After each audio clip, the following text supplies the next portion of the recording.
Hello, and welcome to this lecture for the Chrysalis Professional Diploma in Psychotherapeutic Counselling Practice. This is Component 2, Key Models Incorporated within the Pluralistic Approach. And this is Approach 2, the Humanistic Approach. You can find the standards met by this particular component outlined in Moodle and in your written course materials. I will be sharing some slides with you throughout this lecture, and you will also be able to view and download these slides from Moodle if you wish to.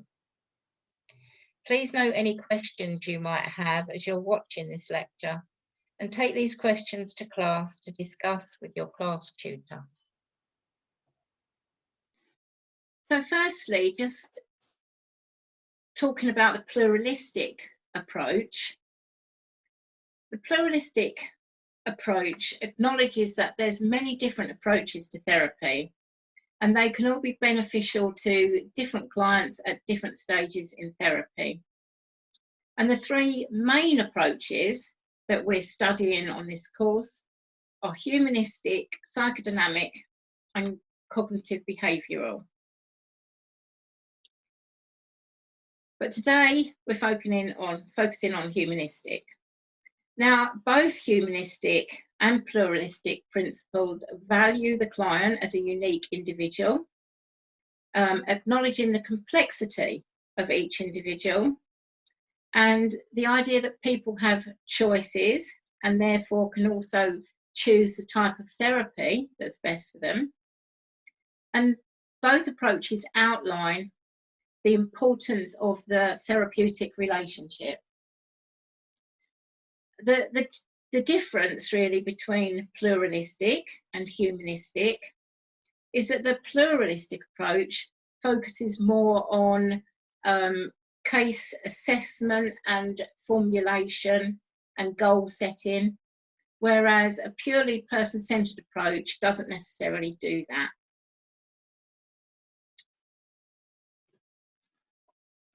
So, you learned about person-centered therapy last year, and we're going to review that and add to that today. And all these three approaches, the person-centered, the Gestalt, and the transactional analysis, all have propositions. And those propositions are that human beings are basically good. It's the subjective experience of the client that is important, and the only meanings that should be attached are those that the client, him or herself, holds, as otherwise it could be polluted by a therapist's own assumptions or the desire to fix or cure the client. People have the ability to self-heal, and they are capable of self-direction if they have the opportunity to explore this. And people have free will and are capable of self-direction. And this view can run counter to other models of psychotherapy. So before we move on to look at the Gestalt and transactional analysis approaches, let's remind ourselves of the person-centered approach. So there's three pillars of person-centered counselling. And last year you learned about the three necessary and sufficient core conditions. And you should have been practicing those throughout the year: empathy, congruence, and unconditional positive regard. However, we need to remind ourselves now that there's actually 6 core conditions. And so we'll look at the full 6. So the first one is psychological contact between the client and therapist. So that's fairly straightforward. The client is incongruent. So in other words, the client experiences incongruence between their self-image and their experience. And that makes the client vulnerable. The therapist is congruent. So the therapist is congruent within the therapeutic relationship. The therapist is real. They're not hiding behind a mask. Therapist respect or unconditional positive regard. So the therapist accepts the client unconditionally without judgment, disapproval or approval. And this enables the client to become more aware of their own experiences in which their view of self-worth was distorted by conditions of worth imposed by others. So they become more self-aware and gain more regard for themselves when the therapist shows that unconditional positive regard.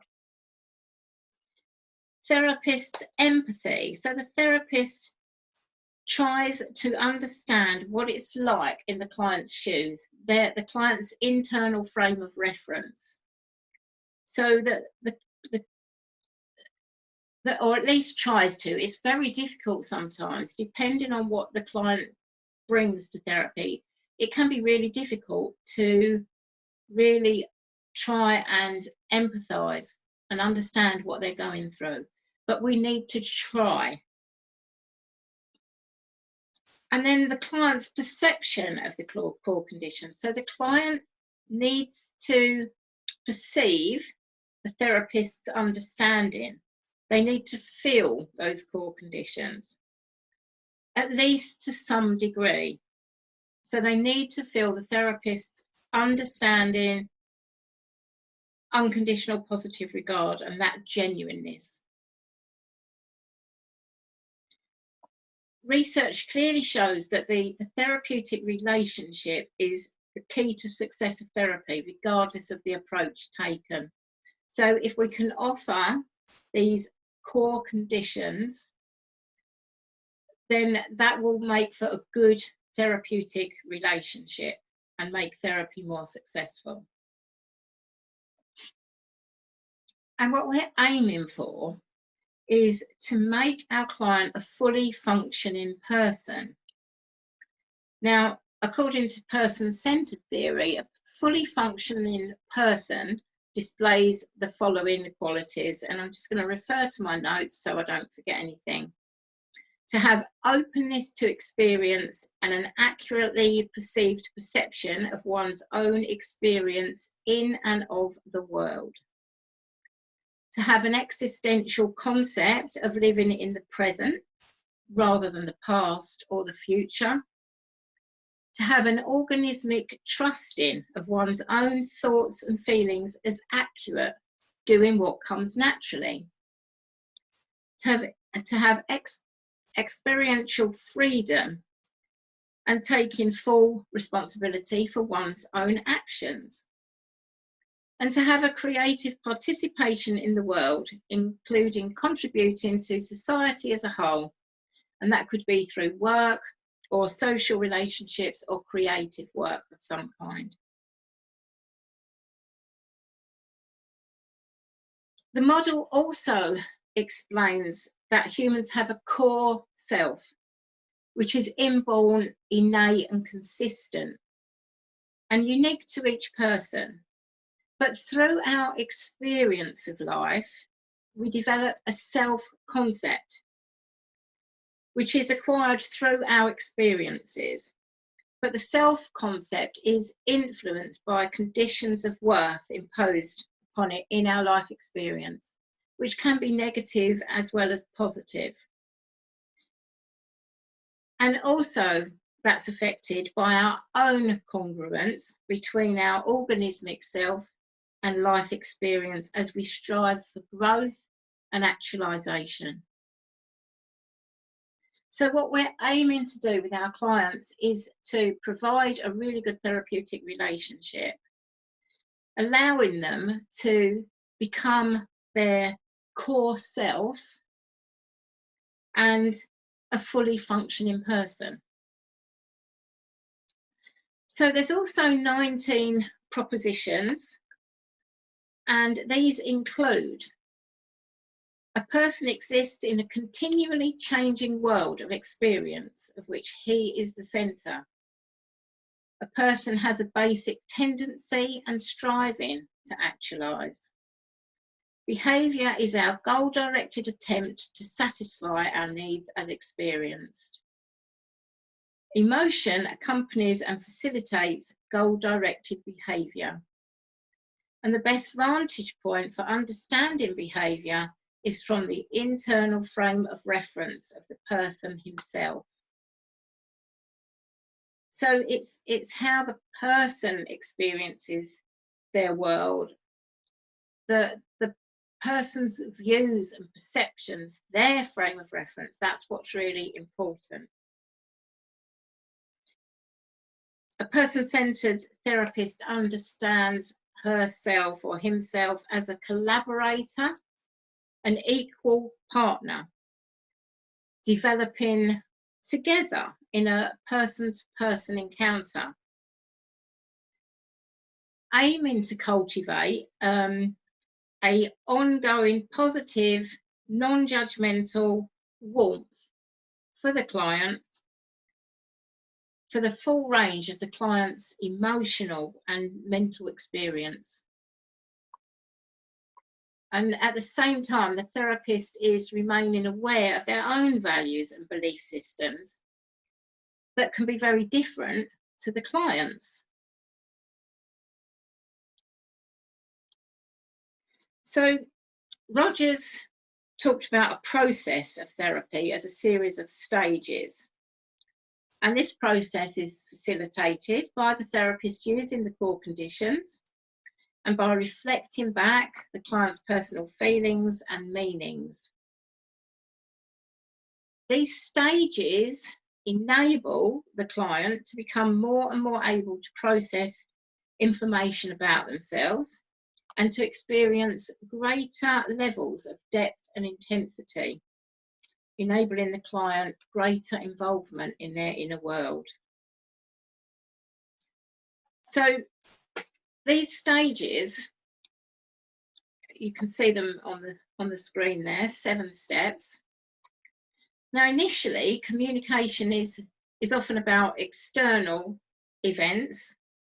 There can be rigidity in thinking, and there might be lots of blame towards other people, situations.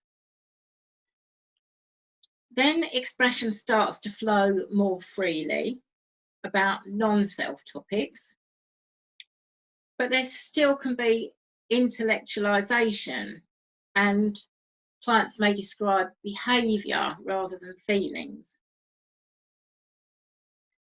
And then moving on to the next stage, the client might start to describe personal reactions to external events with some self-description and communication about past feelings. And the client might start to recognise contradictions in experience. And then the client begins to describe feelings and personal experiences, but there's some distrust of doing this. And then at the next stage, present feelings begin to be expressed, and the client owns these feelings and begins to explore problems in a personal way based on feelings rather than reasoning. And then there is an expression of feelings, speaking in the present tense more often. And then the last stage is the client has a series of felt senses connecting to different aspects of the issue, with basic trust in their inner processes. And feelings are expressed with more richness of detail. The client is more open and self-accepting. So that's the stages we're aiming to go through and see those changes within our client. Obviously, It depends on the client and the issues that they're bringing. So how do we actually do this then? What methods are we going to use to do this? So firstly, we need to provide orientation. So we start sessions by giving clients time to settle into the task and have time to get comfortable with us. We affirm attention. So that's letting the client know that we're present, that we're listening to them. We check understanding. So we're checking that we've correctly understood what we've been told by the client. And we restate. So we're stating back to the client what we've heard, and we do that through reflection and summarising and paraphrasing. And there's the use of silence, and sometimes we'll break silences and sometimes we'll maintain silence, sometimes for many minutes. And that silence allows clients time to reflect and get their thoughts together. We also accept correction. So we might not always get it right, and a client corrects us, and we have to take that correction on board and make sure we try and get the information we've heard correct before we move on. And of course, we need to provide reassurance. And sometimes we can ask questions and we can interpret and sometimes confront. But while we're doing this, we're still providing reassurance. So they're the methods of working that we use to try and help our client become fully functioning and move forward in life more successfully. So let's move on to now look at Gestalt therapy, which is another humanistic approach. So Gestalt is a German word which means pattern or form. And the idea is that people have the capacity to experience the world in terms of wholes or overall patterns, but that we often have a tendency to complete unfinished patterns. And this essentially means that we make meaning from whatever information is available to us. The Gestalt movement looked upon humans in a positive light and believed that people genuinely strive to achieve their human potential. So similar to person-centered here. It also values the client as an independent and unique individual and encourages people to see themselves as that, and discourages clients conforming to the oughts and the shoulds that they were led to believe in. So Gestalt is a holistic approach and talks about the total participation of the client. So their emotional, physical, intellectual and spiritual self. So each of these parts are included in the process of therapy. This can also address the issue of when a client is in conflict with different parts of themselves. A large focus of Gestalt is self-awareness. And so although it knows that the past has impacted a person, it likes to bring the past into the here and now and focus on what's happening in the now. It promotes the client having a direct experience instead of merely talking about an experience. So if, for example, we had a client that had a childhood trauma, we would try and get the client to become the hurt child again, rather than just talking about that from an adult perspective. They will have a totally different viewpoint when they become the hurt child. Gestalt also assumes that we put too much focus on the future, and that can cause anxiety. So rather than focus on what we remember, it focuses on what we are presently experiencing. So our main aim is to help the client achieve more self-awareness. Gestalt uses the concept of organismic flow, where the organism is the totality of the person, all his different parts functioning as a complete unit. It represents the healthy flow of alternating personal needs, arising and being satisfied in a cyclical pattern. And this is called the cycle of awareness, which we'll look at in just a moment. And this cycle of awareness helps Gestalt therapists and clients to understand both healthy and dysfunctional behaviour. There can be interruptions to contact, which we're going to look at further in a minute. But before we move on to that, just want you to look at this. So what are your senses telling you here? What are your eyes telling you? What do you see? So for me, firstly, I see a white vase, pot thing, whatever you'd like to call it. And that's what my senses are giving me. But then gradually, I become aware of something else. I can now see two black faces. Can you see both pictures there, both images? So our awareness can change. So this is the cycle of awareness. And in counselling, we may become aware of the future or awareness of a new need due to dissatisfaction with an aspect of our life.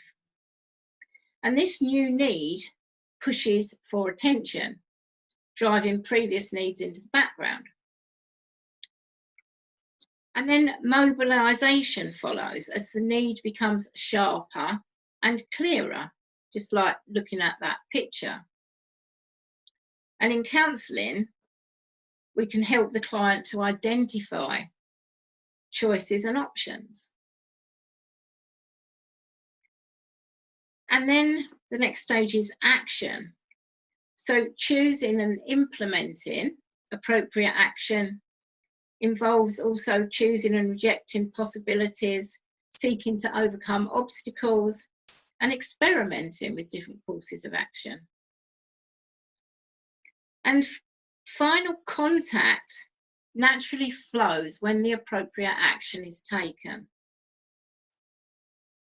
So our senses, that seeing, hearing, feeling, moving, touching, are potentially the focus, the functions through which contact is made. But contact is more than the sum of all the possible functions. Contact can be made with objects, with animals, with people, with aspects of ourselves, with memories. But it's a bit like how Maslow explained self-actualization. It's the difference between the sun going down and the rich experiencing of a beautiful sunset. So it's the quality of the contact that determines whether life passes us by or whether it's lived and experienced to the full. And in Gestalt, it's not wanting to change things. It's about establishing the natural expressiveness of those moment by moment experiences. So it's enjoying life and seeing it in all its glory. So good contact is a core idea in Gestalt. And contact, so we're satisfied. It's that satisfaction. And then that stage is followed by withdrawal, from where new needs emerge again. Now, in the brackets underneath, in this cycle of awareness, you can see different words there. And these are interruptions to contact. So this cycle is it describes a healthy process in an orderly progression. And of course, in real life, things aren't that simple. And many disturbances can become apparent.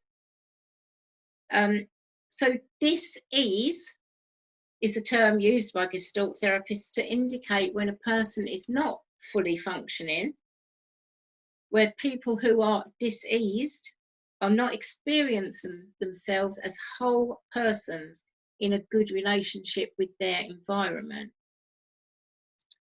So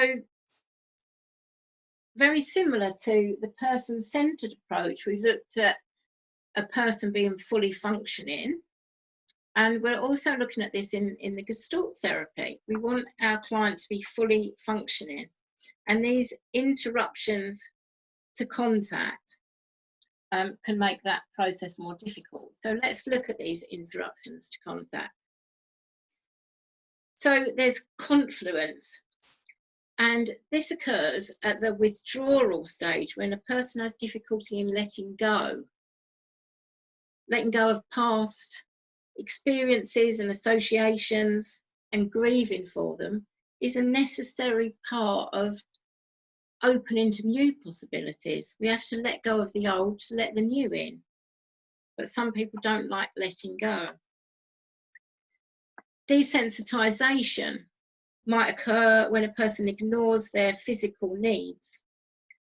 So maybe somebody was abused as a child and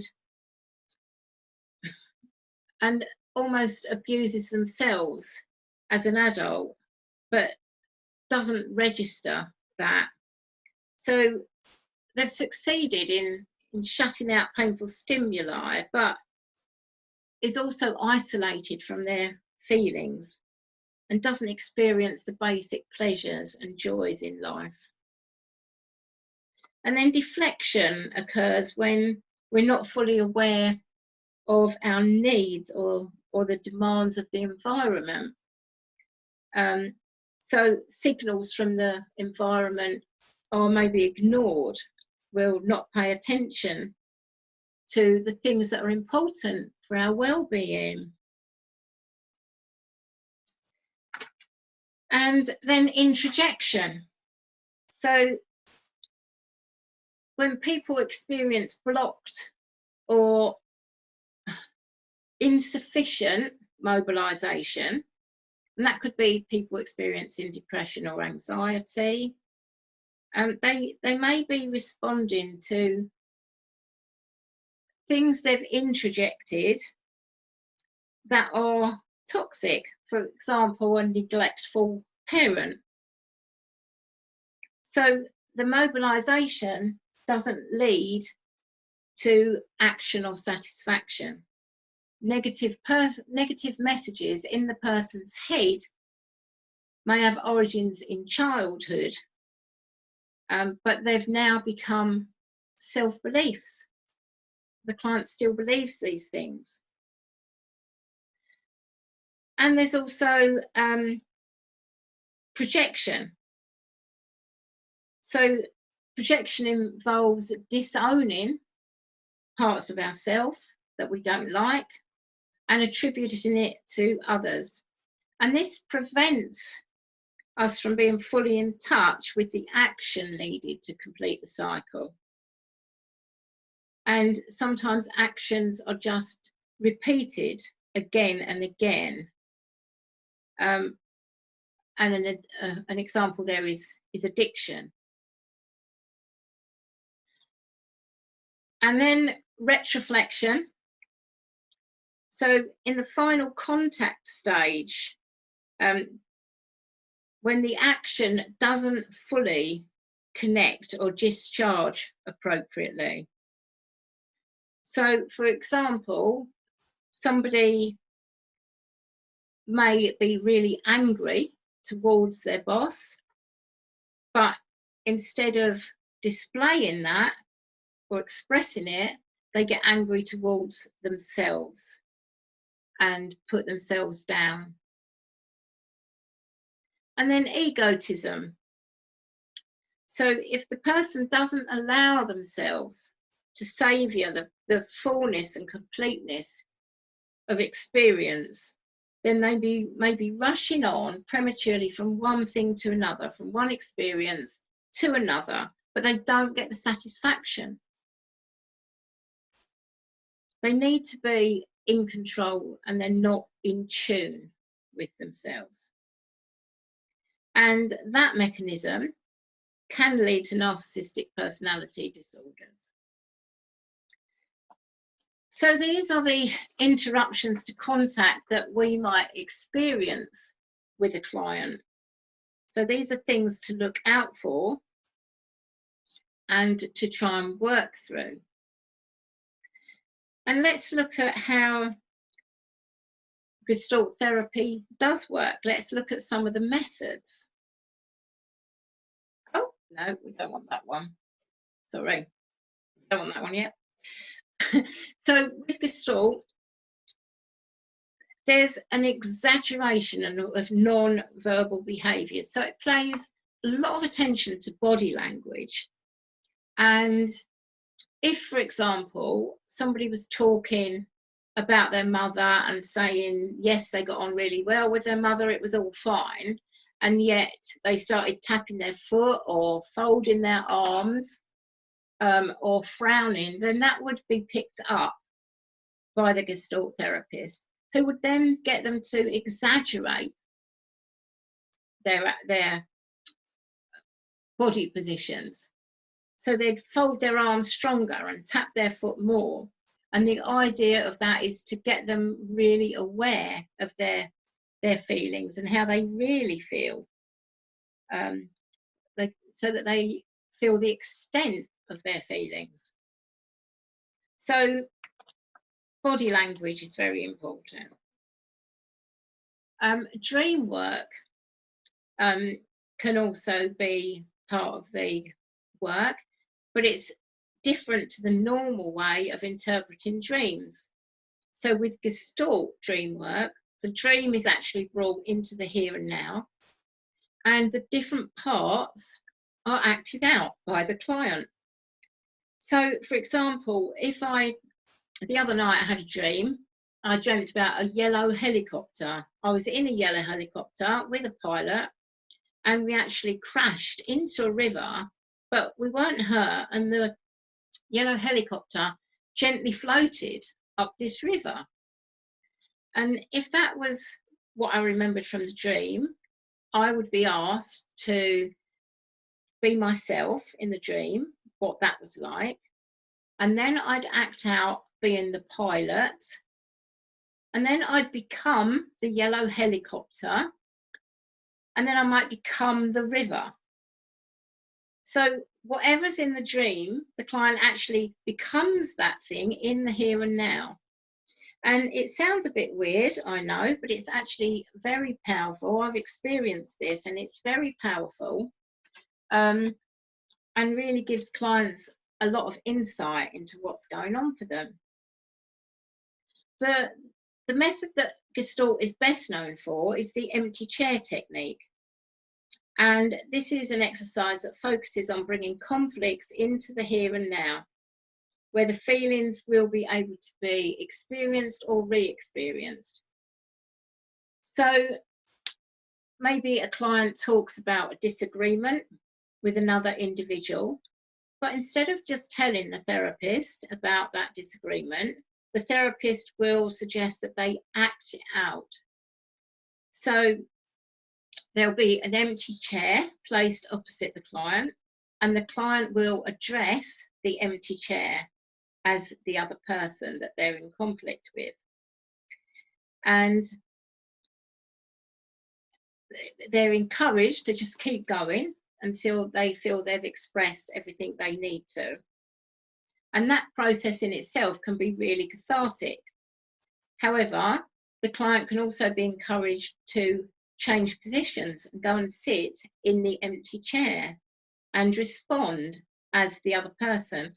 And when they sit in the other chair, they often take on the personality and the emotions of the other person. And again, it can be really powerful, a really powerful technique. It can also be used to act out two conflicting parts of a client, also for rehearsing a difficult situation. And it can also be used to talk to a deceased loved one.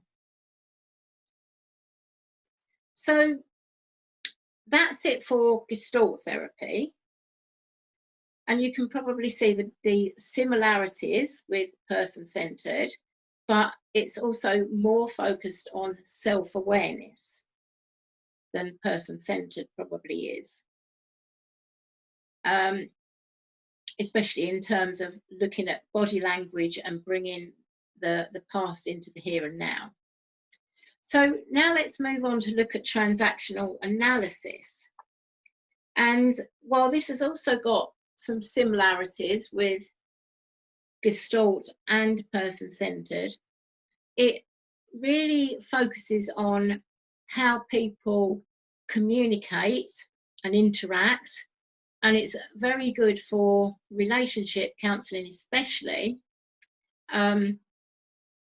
So let's look at that now. It provides really good tools for looking at interactions between people, and it's also widely usable and it's easily employed. Clients often like it because it's quite simple.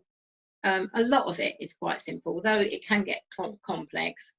The main parts of it are quite simple for clients to understand and take on board.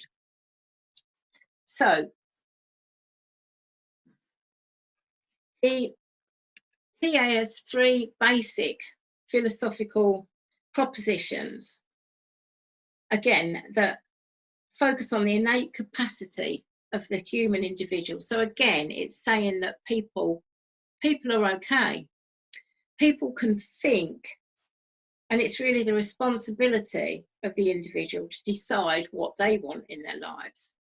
People are okay, so they have intrinsic worth and the capacity to relate and resolve challenges. They're valuable on a level that isn't related to their accomplishments. Each person has worth, even though we might not agree with their actions and behaviours. We can still accept them as an individual with the same essential worth as us. And then people make decisions that decide their destiny, and those decisions can change. So when we decide on a course of behaviour that's not in our best interests, we do so because we're following patterns and beliefs that we came to when we were young. And at the time, they seemed the best for us, the best way we could survive. But and we'll just naturally pursue those same patterns until we know better, until we learn to do it differently. We do have the power to change. So they're the key concepts there. And in TA, the therapist and the client, again, work together collaboratively to promote change. And in TA, we talk about ego states, transactions and strokes, scripts and life positions, and games and the drama triangle. And they're the things we're going to be looking at today. So an ego state is a set of related behaviours, thoughts and feelings. And there's 3 distinct ego states within our personality, and they manifest at different times depending on who we're with, what our environment is, what situation we're in. So these 3 ego states are parent, adult and child. So the parent forms from us behaving like our own parents. So people see these as similar to Freud's id, ego and superego. However, the superego is taking on a parent-like role, an authority figure, whereas the parent here is more like us behaving like our own parents. And the child, again, forms from our own childhood experiences, so it's different to the id. And the ego is related to the adult. The adult is when we're in our adult ego state, it's when we're being rational, we're behaving, thinking and feeling in response to something that's happening in the here and now. We're being a grown-up person. So we're calm and we're rational.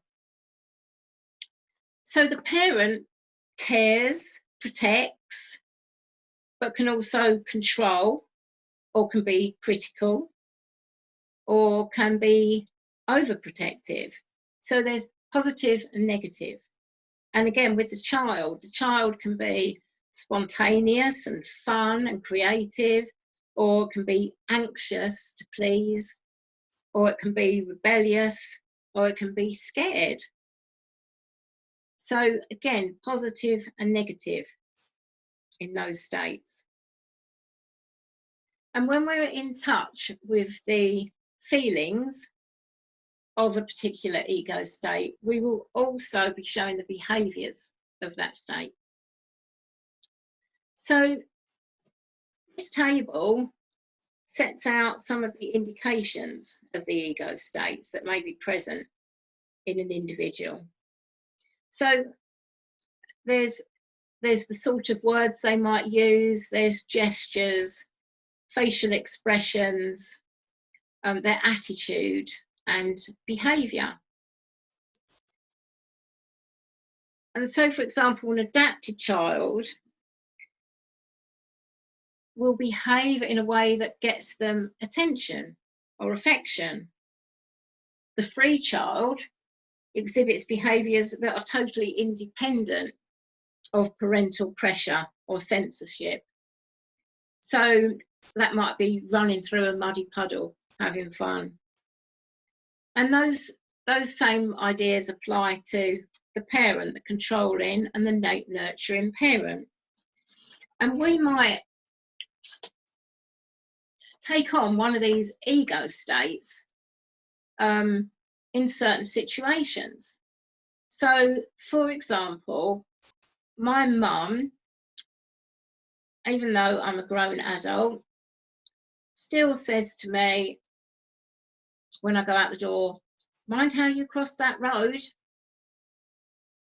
She's being a caring, nurturing parent to a child, even though I'm grown up. And that's okay, but you might become a controlling parent to your partner, which probably isn't the best way of behaving with them. You might sometimes become a child. You might become a rebellious child, depending on who you're with and what situation you're in. And we commonly switch from one ego state to another throughout the day. Now, we should really be in our adult ego state most of the time because we're grown-up adults. Obviously, if we've got our own children, then we might become a nurturing parent and sometimes a controlling parent, depending on what's happening. But really, with all other people other than children, we should be in our adult ego state. But of course, that doesn't happen because some people and some situations trigger us to either go into parent or child state. So let's move on to look at scripts. So a script is a life plan made in childhood, but it's not unchangeable. So we can depart from that if we want to. And scripts can be healthy or a winning script, or they can be unhealthy, what we call a losing script. And so understanding scripts can help us understand why people behave in self-defeating ways. And our script is related to our life position. So let's look at these. So the life position is a basic belief about ourselves. We use it to justify behaviours and actions in a given situation. And each position represents the person's view of their own worthiness and the position that they apply to another in relation to themselves. And once these positions are adopted, it's likely that the script and games will be adopted around it. So scripts and life positions go together. So we've got I'm okay and you're okay. And that's the get on with it mode. So these people are confident and happy and have mutual respect, interact well with others in general. They're more likely to have a winning script and be good to be around. So maybe their childhood has been happy. Maybe they've had good attachments and they've got nice people around them still now. And therefore their script might be, well, life is good. I'm good enough. Other people are good enough. I'm okay and you're okay. And then we've got I'm okay, you're not okay. And this is people in the get rid of mode. So you might see anger and hostility from them. They might come across as smug and superior because they view other people as not trustworthy, not competent. And so it looks like they've got a winning script, but actually it's not, because they need to put others down. And so they're often rejected and don't get on well with other people. So actually that script is a losing script. And then we've got I'm not okay, but you're okay. And that's the get away from mode. So people in this position are sad and feel inadequate, and they undervalue their achievements and successes, and they often withdraw. And maybe that's somebody that was criticised a lot or compared to their siblings or made to feel not good enough in some way. So I'm not okay, but you're okay. Everyone else is all right. And then there's the I'm not okay and you're not okay. And this is the get nowhere position. So people feel confused and aimless. There's little point of doing anything. So they will have had a losing script. You know, life is rubbish. Don't like anyone. Don't like myself either. The belief is that they can do nothing, no one else can do anything to help them. No one's really okay. And maybe they've had experiences that were very disrupted. Maybe they had a neglectful childhood. Maybe they've learned they can't trust other people because of their experiences, but that they must be bad too for that to happen. So they're the life positions and the scripts. And then we've got transactions. So TA uses the parent-adult-child model to demonstrate how a transaction works. Now, a transaction is a communication with another person or more than one other person. And we have complementary transactions and cross transactions. So if someone is in a particular ego state, if they're addressed in a particular ego state and they respond from that ego state, then it's complementary. If their response comes from a different ego state to which it was directed, then it's a cross transaction. So, for example, I spoke earlier about my mum saying to me, "Mind how you cross the road." Now, because I know what my mum's like, I just say to her, "Okay, Mum, will do." So I'm really responding. She's treating me as a child and she's talking to my child ego state, and I'm responding from that ego state. And so it's a complementary transaction. It's not really going to cause any problems, that complementary transaction.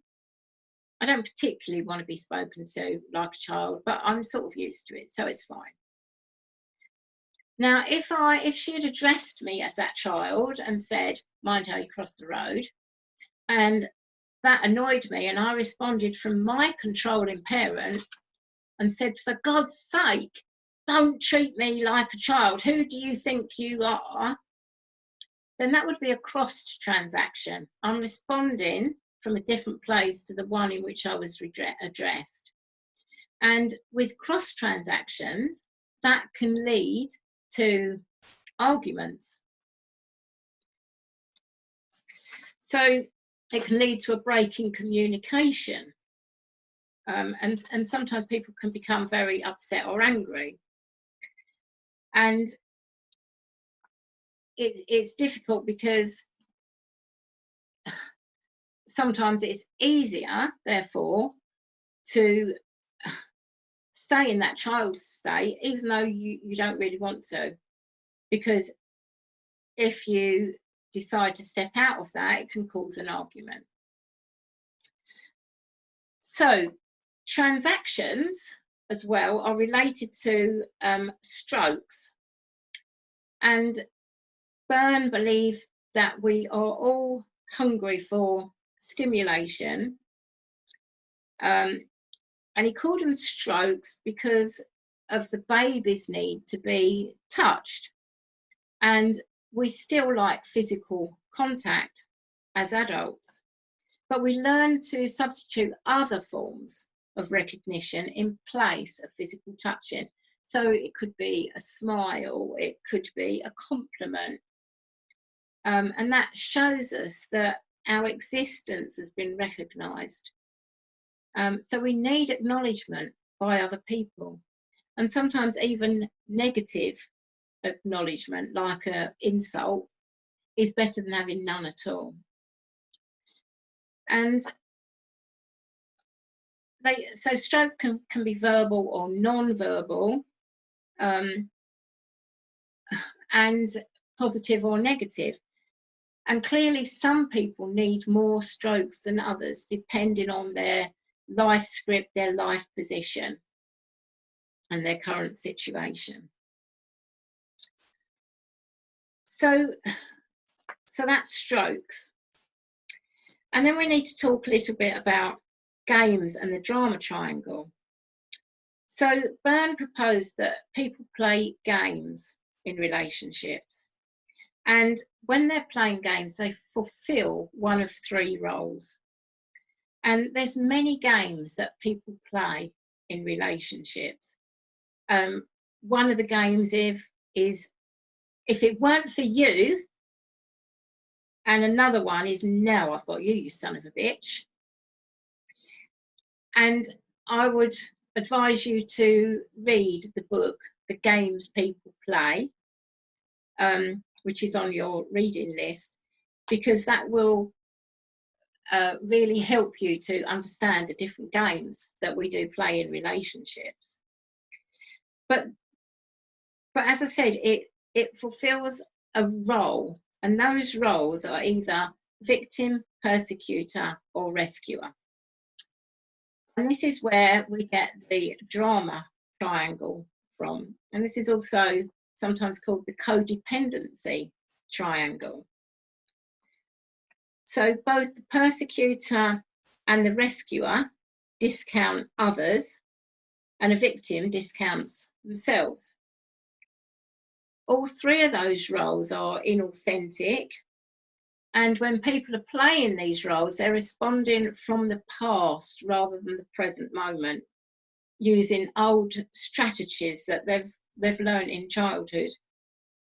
So a persecutor is somebody who puts others down, belittles them, possibly abuses them.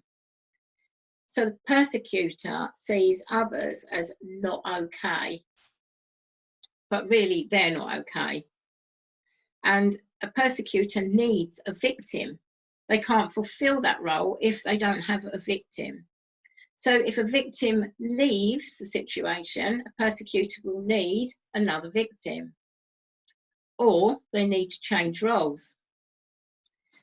A rescuer helps others, but they see that help coming from a position above the people needing it. So they see the person as not okay, you need rescuing. So it views other people as not being able to help themselves. And a rescuer helps others rather than owning their own vulnerability. And often a rescuer needs rescuing themselves, really. And again, once somebody has been rescued, they don't need the rescuer anymore. And then the rescuer needs to find another victim, or they might turn into a persecutor. The victim believes they can't cope on their own, and so they'll seek out a rescuer who then just confirms their belief that they're helpless and can't help themselves, or a persecutor who is nasty to them and puts them down.